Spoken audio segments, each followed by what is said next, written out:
बिस्मिल्लाहिर्रहमानिर्रहीम। 9 class biology हयातियात में हमने जो लास्ट टॉपिक लिया था वो खुलवी झिल्ली के ज़रिए जो है वो तरसील का था। उसके जो तरीक़ेकार हैं, जो 4 तरीक़ेकार हैं, उस पर हमने तफसील से बात की थी।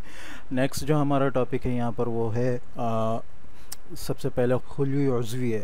यहाँ खुलवी उज़वियों की बात होगी। खुलवी उज़वियों से मुराद क्या है कि खुलिये के अंदर कौन कौन से ऐसे चीज़ें हैं जो खुलिये के अंदर मौजूद होती हैं, और कौन कौन से जो हिस्से हैं जो खुलिये के अंदर जो है मुख्तलिफ़ किस्म के जो है काम सर अंजाम देते हैं।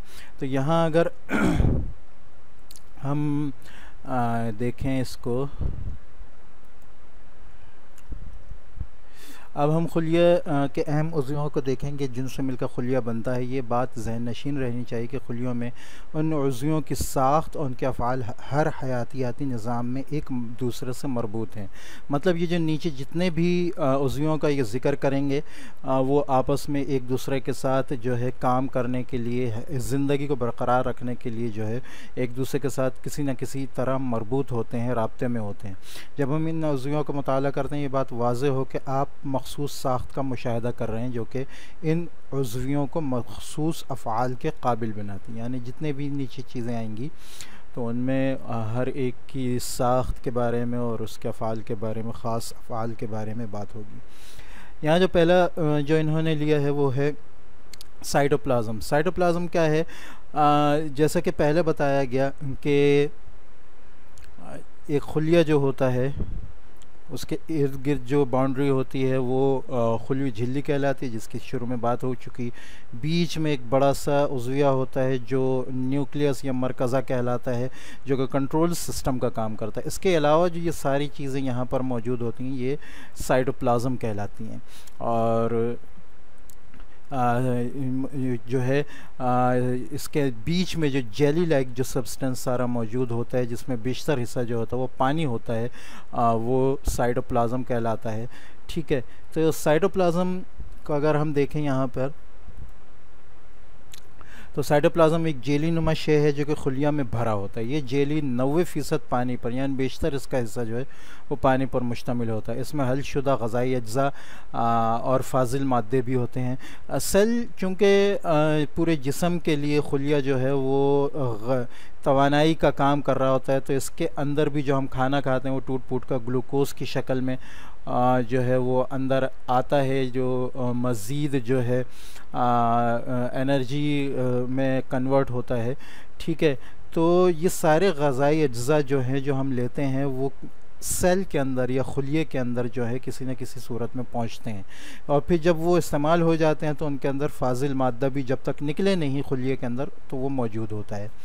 इसका अहम काम तमाम खुलवी उज़्वियों को एक साथ रखना है। साइटोप्लाज़म जो अंदर ये जेली लाइक सब्सटेंस होता है, ये तमाम उज़्वियों को एक साथ काम करने का कहना चाहिए कि राह हमवार करता है, और ये सब मिलकर साइटोप्लाज़म बनाते हैं। सारे उज़्विये मिलकर जो है साइटोप्लाज़म बनाते हैं। ये खुलिये को नमकियात और शक्कर मुहैया करके परवरिश करता है, यानी इसकी नरिशमेंट में इसको मज़ीद बड़ा करने में जो है वो नमकियात और शक्कर जो है वो मुहैया करता है। उसके साथ साथ मेटाबॉलिक तामुलात के लिए वास्ते का काम भी देता है, यानी इसके अंदर जितने काम होते हैं वो एक जगह से दूसरी जगह जो है वो साइटोप्लाज़म के कहना चाहिए कि मदद से ही जाते हैं। नेक्स्ट अगर हम टॉपिक देखें तो वो है साइटोस्केलेटन।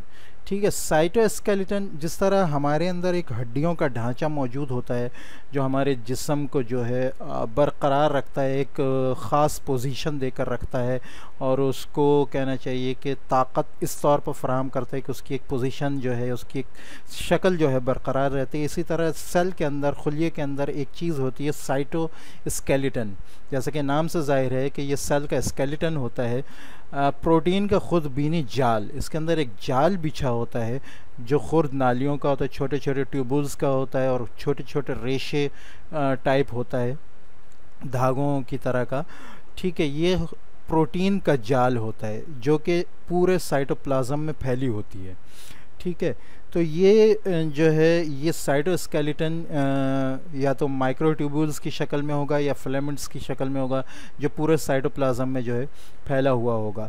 इसका काम क्या है? जैसा कि स्केलेटन का काम है, ढांचे का काम है, ये खुलिये को साख्ती सहारा और खुलिये में नक़ल हमल का ज़रिया मुहैया करता है। इसके ज़रिए नक़ल हमल भी जो है काफ़ी हद तक इसके ज़रिए साइटोस्केलेटन के ज़रिए होती है। खुर्द नालियाँ ट्यूबलिन प्रोटीन की बनी होती हैं, जबकि रेशे एक्टिन प्रोटीन की। ये दो किस्म की प्रोटीन है, एक ट्यूबलिन है और एक एक्टिन। तो जो खुर्द नालियाँ हैं वो ट्यूबलिन से बनी होती हैं, इस प्रोटीन से, जबकि रेशे जो हैं वो एक्टिन की प्रोटीन से बने होते हैं। तीसरा जो उज़्विया यहाँ इन्होंने बताया वो है मरकज़ा। मरकज़ा बहुत अहमियत का हामिल है किसी भी खुलिये के अंदर, क्योंकि ये एक दिमाग का और कंट्रोल सिस्टम का काम कर रहा होता है खुलिये में। मरकज़ा खुलिये का सबसे बड़ा उज़्विया है, ठीक है। ये किसी भी खुलिये का सबसे बड़ा उज़्विया हो सकता है, लेकिन कभी कभी ऐसा होता है जैसे कि प्लांट सेल में कि उसमें वैक्यूल जो है, खालिया जो है, वो इससे कहना चाहिए कभी बड़ा भी हो जाता है। बहरहाल आम तौर पर मरकज़ा जो है वो खुलिये का सबसे बड़ा उज़्विया है और उसमें पूरे खुलिये की मुकम्मल जीनियाती मालूमात होती है। ये बात पहले भी बताई गई, तो बहुत डिटेल से बताई गई थी टैक्सोनॉमिक हियरार्ची में। जो टैक्सोनॉमिक का हमने दर्जाबंदी देखी थी चैप्टर नंबर 3 में, उसमें जेनेटिक्स का एक चैप्टर आया था, एक बहस आई थी, तो उसमें भी ये बहुत तफसील से ये बात बयान की गई थी कि न्यूक्लियस के अंदर, जैसे ये न्यूक्लियस है, न्यूक्लियस के अंदर जो है क्रोमोसोम्स होते हैं और क्रोमोसोम्स जो है वो उसके अंदर डीएनए होते हैं, ठीक है। और डीएनए जो है वो बना होता है न्यूक्लियोटाइड्स से और उसका पूरा स्ट्रक्चर वहाँ बयान हुआ था। तो बहरहाल जो ये डीएनए है ये हमारा जो है जीनियाती मालूमात लिया होता है, यानी कहना चाहिए कि हमारी आँखें किस कलर की होंगी, हमारे कान वगैरह किस टाइप के होंगे, हमारी चाल ढाल किस हिसाब की होगी। तो ये जो है विरासती मादा होता है जो हमारे एंसेस्टर्स से, हमारे जो बड़े हैं उनसे ये आ रहा होता है और हम किसी न किसी हद तक, बल्कि काफ़ी हद तक उसकी वजह से हम अपने बड़ों से मैच करते हैं, मिलते हैं, ठीक है। तो ये सारी मालूमात जो होती है ये मरकज़े के अंदर होती है, क्रोमोसोम्स में और क्रोमोसोम्स में डीएनए की सूरत में, ठीक है।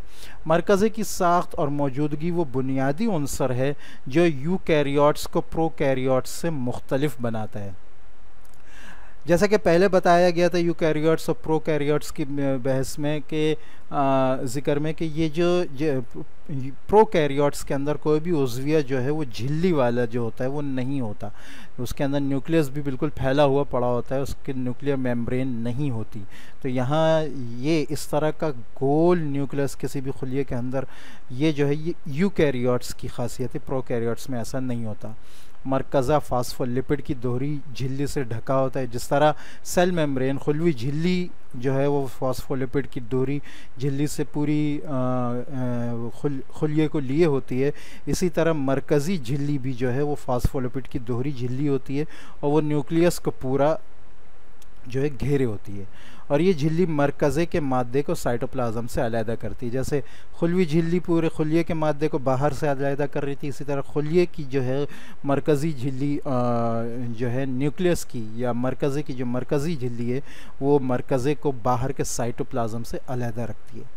मरकज़ी झिल्ली में मुसामात न्यूक्लियर पोर्स होते हैं, जैसे कि आपको नज़र आ रहा है, ये छोटे छोटे सुराख होते हैं मौजूद होते हैं और मुख्तलिफ़ मादों की तबादले का काम अंजाम देते हैं। जी, इसके ज़रिए जो है चूँकि कुछ चीज़ों की बहरहाल ज़रूरत होती है, जिनमें हम डीएनए को कह सकते हैं कि डीएनए आरएनए बनाता है, आरएनए के बाद प्रोटीन बनती है जिसको राइबोसोम जो यहाँ से बाहर निकलती है और राइबोसोम जो है उसको कहना चाहिए सिंथेसाइज करते हैं, उसको जो है उसमें क्या नाम है एनर्जी में तब्दील करते हैं। तो वो प्रोटीन भी यहीं से निकलती है और वो इन पोरों के ज़रिए निकलती है, ठीक है। ये छोटे छोटे सुराख हैं जिनका नाम इन्होंने मुसामात का नाम दिया है और मुख्तलिफ़ मादों की तबादले का काम भी करते हैं। अंदर से चीज़ें निकलती हैं जो दूसरे उज़्वियों में जाती हैं और पूरे खुलिये में जो है वो फैलती हैं, ठीक। ठीक है। जैसे आरएनए भी जो है यहीं से निकलकर प्रोटीन की शक्ल में जो है वो पूरे साइटोप्लाज्म में फैलता है और एनर्जी को जो है वो पैदा करता है। और प्रोटीन साइटोप्लाज्म मरकज़े के दरमियान मरकज़ी झिल्ली के अंदर की तरफ एक दानेदार माए मौजूद होता है जो कि न्यूक्लियोप्लाज्म कहलाता है। ये दानेदार माया जो है अंदर, ये न्यूक्लियोप्लाज्म है। मरकज़े में आरएनए का गुच्छा भी मौजूद होता है। ये आरएनए और प्रोटीन का गुच्छा है जिसे न्यूक्लियोलस कहते हैं, ठीक है। ये जो न्यूक्लियोलस है इसका काम ये होता है कि ये राइबोसोम्स बनाता है, जो कहना चाहिए न्यूक्लियोलस के, ये राइबोसोम्स बनाता है और राइबोसोम्स जो है वो प्रोटीन को जो है एनर्जी में कन्वर्ट करने में जो है अहम किरदार अदा करते हैं। यहाँ एक आखिरी बात ये बताई, गैर तक़सीम खुलिया। खुलिया जो है हर खुलिया जो है वो अगर हम यहाँ मिसाल लें जो माइटोसिस के ज़रिए, जिसका इंशाल्लाह नेक्स्ट चैप्टर में ज़िक्र आ जाएगा, चैप्टर 5 में, हर खुलिया जब बढ़ता है तो वो तक़सीम होता है। तक़सीम होकर दो खुलियों में तक़सीम हो जाता है, छोटे छोटे, फिर ये खुलिए भी बड़े होते हैं, फिर ये भी मज़ीद आगे तक़सीम होते हैं। लेकिन इसमें शर्त ये होती है कि अगर क्रोमोसोम्स की तादाद यहाँ पे जो है वो यहाँ पे भी उसी तरह आए, ठीक है।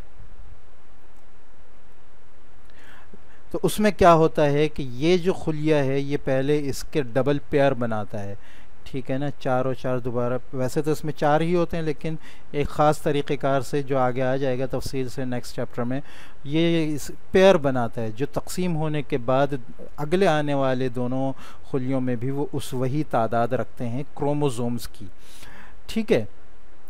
तो जो गैर तक़सीमी खुलिया है जो अभी तक़सीम नहीं हो रहा, उसमें जीनियाती मादा जो है इस तरह धागे की सूरत में यूं पड़ा होता है, ठीक है।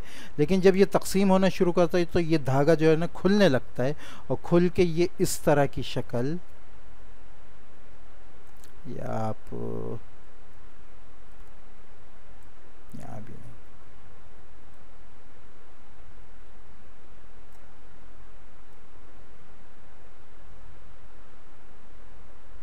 यानी ये इस तरह की शक्ल बना लेता है, जिसकी सही तस्वीर जो इंशाल्लाह आगे आ जाएगी और नेक्स्ट चैप्टर में तफसील से जो है इसका क्रोमोसोम्स का माइटोसिस मियोसिस का जिक्र है। तो ये इस तरह पेयर बना लेता है, ठीक है ना, ये खुल जाते हैं और क्रोमोसोम्स के इस तरह पेयर बना देते हैं, फिर उसी तादाद से क्रोमोसोम जो तक़सीम होकर दूसरे खुलियों में आते हैं।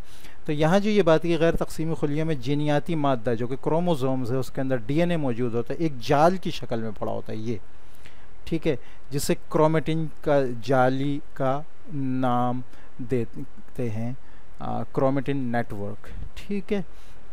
तो ये मरकज़े का काफ़ी तफसील से जो था ज़िक्र था। नेक्स्ट जो हमारे पास जो उज़्विया है वो है माइटोकॉन्ड्रिया, ठीक है। माइटोकॉन्ड्रिया ये जमा है, प्लूरल है, इसकी जो वाहिद है वो है माइटोकॉन्ड्रियन, ठीक है। माइटोकॉन्ड्रिया झिल्ली से घिरा खुलियोज़्विया है, ये भी झिल्ली से घिरा होता है, मतलब ये कि यूकैरियोट्स में होता है, प्रोकैरियोट्स में नहीं होता। माइटोकॉन्ड्रिया में फॉस्फोलिपिड की दोहरी तय होती है, जिस तरह इन दोनों में थी, सेल मेम्ब्रेन खुलवी झिल्ली में और न्यूक्लियर मेम्ब्रेन में मरकज़ी झिल्ली में, इसी तरह इसमें भी दोहरी तय होती है जिसमें बैरूनी और अंदरूनी तहें मौजूद होती हैं, ठीक है। अंदरूनी, इसको अगर हम यहाँ, हमारी बुक में भी इसकी तस्वीर है लेकिन यहाँ ये ज़्यादा अच्छी तरह समझ में आएगा। ये आउटर मेम्ब्रेन है, बाहर की तय है, और ये इनर मेम्ब्रेन है, ये वाइट वाइट सी जो नज़र आ रही है, ठीक है। अच्छा,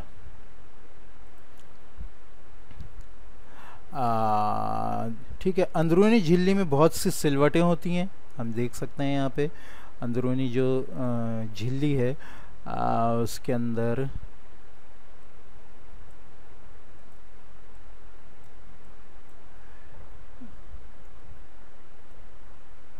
ठीक है, अंदरूनी झिल्ली में बहुत सी सिलवटें फोल्ड्स होती हैं, ये देखें ये फोल्ड्स हैं, ठीक है। ये क्या कहलाते हैं, ये सिलवटें क्रिस्टी कहलाते हैं, नाम इन्होंने यहाँ पे भी दिया है, क्रिस्टी कहलाते हैं, जिसमें मखसूस झिल्ली प्रोटीन होती है जो कि एटीपी की तालीफ का काम देती है। माइटोकॉन्ड्रिया जो है वो बेसिकली जो है किसी भी सेल का पावर हाउस होता है और इसके अंदर जो है एरोबिक रिस्पायरेशन होती है। एरोबिक रिस्पायरेशन क्या कहलाती है? एरोबिक रिस्पायरेशन कोई भी अमल तनफ़ुस जो ऑक्सीजन की मौजूदगी में हो वो एरोबिक रिस्पायरेशन कहलाता है। तो इसके अंदर जो है एरोबिक रिस्पायरेशन होती है, और ये पावर हाउस इसलिए कहलाता है कि ये जो है प्रोटीन को जो है वो एनर्जी में कन्वर्ट करने का सबसे अहम काम जो होता है किसी भी खुलिये के अंदर वो करता है। जो हम खाना खाते हैं वो टूट फूट कर जो है कार्बोहाइड्रेट्स बिलाखिर प्रोटीन में कन्वर्ट होकर यहाँ आता है खुलिये में, और इसको एनर्जी में एटीपी की फॉर्म में जो है वो कन्वर्ट करने का काम जो है वो ये माइटोकॉन्ड्रिया करता है। इसलिए इसको जो है किसी भी सेल का पावर हाउस कहते हैं। ठीक है, तो यहाँ यही बात बताइए जिसमें मखसूस झिल्वी प्रोटीन होती है जो कि एटीपी की तालीफ का काम देती है। ठीक है, इस झिल्ली के अंदर एक जेली नुमा तवानाई वाला मादा भरा होता है। ठीक है, ये सारा मादा जो है मैट्रिक्स कहलाता है। ये नीचे आ भी जाए शायद। ठीक है, ये मैट्रिक्स कहलाता है। बहरहाल ये शायद यहाँ नहीं आया। अच्छा, माइटोकॉन्ड्रिया हवाई अमल तनफ़ुस। ठीक है, एरोबिक रिस्पायरेशन की जगह है, यहाँ एरोबिक रिस्पायरेशन होती है। हवाई अमल तनफ़ुस के दौरान एटीपी की शक्ल में तवानाई पैदा होती है, इसीलिए माइटोकॉन्ड्रिया को खुलिया का पावर हाउस कहा जाता है। यहाँ तफसील थोड़ी सी जो है वो वाज़े नहीं है। ठीक है, यहाँ ज़्यादा वाज़े है। बहरहाल इसके अंदर जो है ये कहाँ गया, ये डीऑक्साइराइबोन्यूक्लिक डीएनए मौजूद होता है। ये आरएनए में कन्वर्ट करता है, आरएनए बनाता है, और आरएनए से जो है प्रोटीन बनती है जिसको ये राइबोसोम जो है यूटिलाइज करता है और एनर्जी बनाकर जो है खुलिये को देता है। लास्ट जो हमारा आज का टॉपिक है वो है एंडोप्लाज्मिक रेटिकुलम। एंडोप्लाज्मिक रेटिकुलम जो है वो भी जाल वाला या हम रेटिकुलम से मुराद जाल, एंडोप्लाज्मिक जाल वो उज़्वे हैं जो सिर्फ यूकैरियोटिक, ये भी यूकैरियोटिक में पाए जाते हैं क्योंकि इनकी भी झिल्ली जो है होती है। एंडोप्लाज्मिक जाल में दोहरी, इन्होंने दोहरी कहा है लेकिन इसकी दोहरी झिल्ली बहरहाल नहीं होती है, एक ही झिल्ली होती है जिसमें खाली नालियों का जाल, सीधी शीट और गोल थैले मौजूद होते हैं। ये बिल्कुल जैसे फैली हुई शीट आ रही है यूँ। ठीक है, इसको अगर हम तस्वीर में करें तो ये असल में ये निकलता है खुलिये से, मरकज़े से। ठीक है, मरकज़े में जो पोर्स थे ये वहाँ से निकलता है। ठीक है, और ये पूरा इस तरह साइटोप्लाज्म में जो है ना यूँ ऐसे पाइप्स की शक्ल में जो है ना यूँ फैला होता है। ठीक है, कभी कभी ये पूरे सेल में फैलकर जो है सेल मेम्ब्रेन खुलवी झिल्ली तक भी जो है पहुँच जाता है। ठीक है, इसको अगर हम यहाँ तस्वीर इसकी ज़रा वजाहत से देखें, ये देखें, ये जो है ये न्यूक्लियस है, मरकज़ा है, ये इसका पोर है, यहाँ से ये निकला है। ये पूरा इन्होंने एक भूल भुलैया सा रास्ता बनाया हुआ है। ठीक है ना, और ये कभी कभी इतना फैलता है कि फैल कर ये बिल्कुल बाउंड्री तक सेल मेम्ब्रेन खुलवी झिल्ली तक भी पहुँच जाता है। ठीक है, तो जिसमें खाली नालियों का जाल, ठीक है, ये जाल पूरा नालियों का बिछा हुआ है। ठीक है, और गोल थैले मौजूद, गोल थैले भी कभी कभी मौजूद होते हैं। ठीक है, ये सीधे खाली सिलवटे और थैले सिस्टर्नी कहलाते हैं। ठीक है, ये जो फैले हुए थैले सारे। ठीक है, ये एंडोप्लाज्मिक जाल साइटोप्लाज्म में मौजूद होते हैं और मरकज़ाई झिल्ली से यहाँ से जैसे पोर से मरबूत होते हैं। एंडोप्लाज्मिक जाल की दो किस्में होती हैं, सादा और खुरदुरी एंडोप्लाज्मिक जाल। यहाँ दो किस्म के एंडोप्लाज्मिक जाल होते हैं। खुरदुरी, खुरदुरी क्यों होते हैं? इनके ऊपर राइबोसोम लगे होते हैं जैसे यहाँ लगे हुए। ठीक है, इसको अगर हम दूसरी तस्वीर में देखें तो हमें ज़्यादा यहाँ देखें, ये खुरदुरी एंडोप्लाज्मिक रेटिकुलम है और ये जो है सादा एंडोप्लाज्मिक रेटिकुलम। इसमें ये जो छोटे छोटे लगे हैं ये राइबोसोम्स हैं। ठीक है, राइबोसोम्स, इनका काम क्या होता है? खुरदुरी एंडोप्लाज्मिक जाल का, इस किस्म के एंडोप्लाज्मिक जाल की बैरूनी सतह राइबोसोम से ढकी होती है, इसीलिए ये खुरदुरी नज़र आती है जो उसकी खुरदुरी सतह का बायस बनते हैं। इसका असल काम प्रोटीन की तालीफ है। राइबोसोम्स मौजूद होते हैं यहाँ पर, तो ये यानी एक जगह बनाते हैं एंडोप्लाज्मिक रेटिकुलम राइबोसोम के लिए कि वो यहाँ पर मौजूद रहते हुए जो है प्रोटीन को जो है वो एनर्जी में कन्वर्ट करता है। ठीक है। लेकिन ये झिल्ली की बनावट में भी अहम किरदार अदा करती। इस झिल्ली की सिलवटें इसका सतही हिस्सा बढ़ाने में मददगार साबित होता है। इस तरह इसकी सतह पर ज़्यादा मकदार में राइबोसोम चस्पा हो सकते हैं जो लहमियात की पैदावार में, हाँ ठीक है ना, वही बात कि ये इस तरह करके फैल फैल कर जो है ये एक प्लेटफॉर्म बना देते हैं, जैसे एक अड्डा बना लेते हैं। राइबोसोम यहाँ पर रहकर जो है वो प्रोटीन को जो है ज़्यादा से ज़्यादा इस्तेमाल करते हैं। दूसरा जो है वो है सादा एंडोप्लाज्मिक रेटिकुलम, जो ये यहाँ आ रहा है, ठीक है। यहाँ कोई राइबोसोम नहीं है। इस किस्म के एंडोप्लाज्मिक जाल पर राइबोसोम चस्पा नहीं होते। ये एंडोप्लाज्मिक जाल लिपिड की तालीफ का जो है वो, यानी ये लिपिड को जो है वो करते हैं, एनर्जी में कन्वर्ट करते हैं, जिसमें लिपिड में चर्बी भी आ जाती है, चिकनाई भी आ जाती है, फॉस्फोलिपिड भी आ जाती है, स्टेरॉयड भी आ जाते हैं। ये सारे जो हैं ये लिपिड्स की, कहना चाहिए क्या, सारे जो हैं लिपिड्स हैं।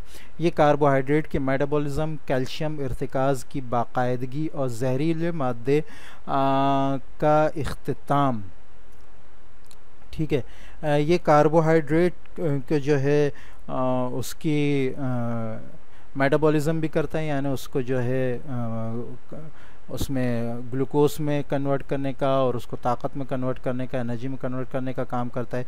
कैल्शियम भी ज़्यादातर इसी पर मौजूद होती है, जो कैल्शियम जमा होती है और वक्त पे उसको इस्तेमाल करना होता है, वो ज़्यादातर इसी स्मूथ एंडोप्लाज्मिक रेटिकुलम के ऊपर होती है।